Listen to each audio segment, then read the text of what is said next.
Hello, this is the time to present you the English news. Roadside bomb explosion leaves 2 dead in Kabul city. Based on the reports, at least 2 people were killed in an explosion triggered by a roadside bomb improvised explosive device in capital Kabul today.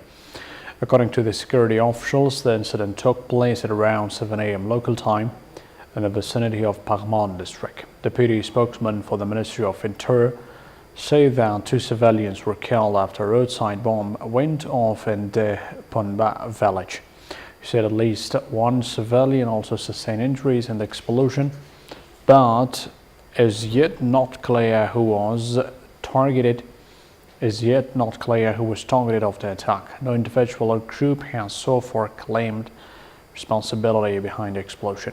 The anti-government or militant groups, including the Taliban insurgents, frequently use improvised explosive device as the weapon of their choice to target the security forces and government officials. However, in majority of such attacks, the ordinary civilians are targeted. Besides roadside bombings claims the lives of the militants and the security personnel.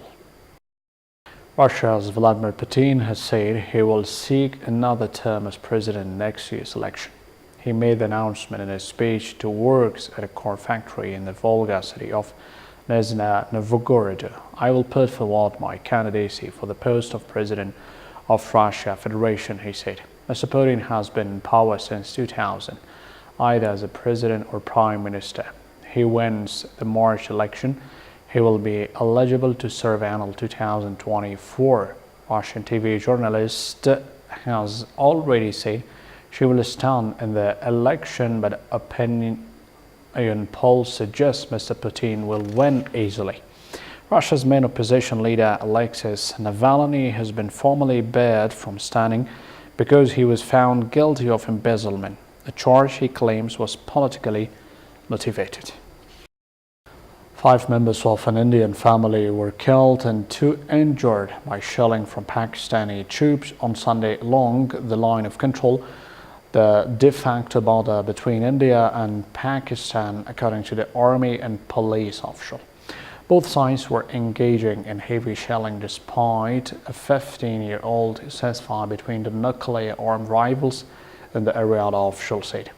9 people were also wounded across the border in Pakistan-controlled Kashmir due to the shelling from India that began late Saturday night, Pakistani officials said on Sunday. Tensions has been running high since an attack on an Indian army camp in India-controlled Kashmir last month, in which 6 soldiers were killed. India blamed Pakistan for the attack and said it would make its rival pay for their misadventure. South Asian neighbors have fought 2 of their 3 wars since independence in 1947 over Muslim-majority Kashmir, which they both claim in full but rule in part.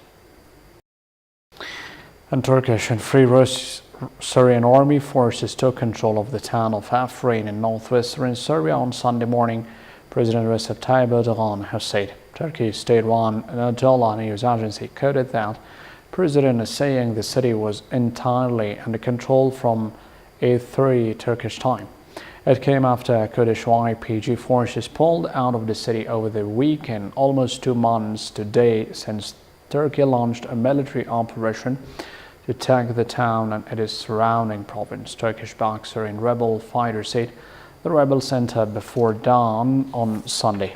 More than 150,000 people have been displaced from the town in recent days, according to Kurdish sources. Ankara says the YPG is an extension of the PKK, a Kurdish militant group that has been waging an insurgency in southeast Turkey since the 1980s.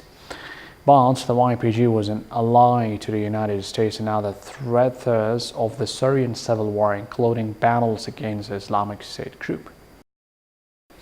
That was a brief presented. Have a good night. Bye.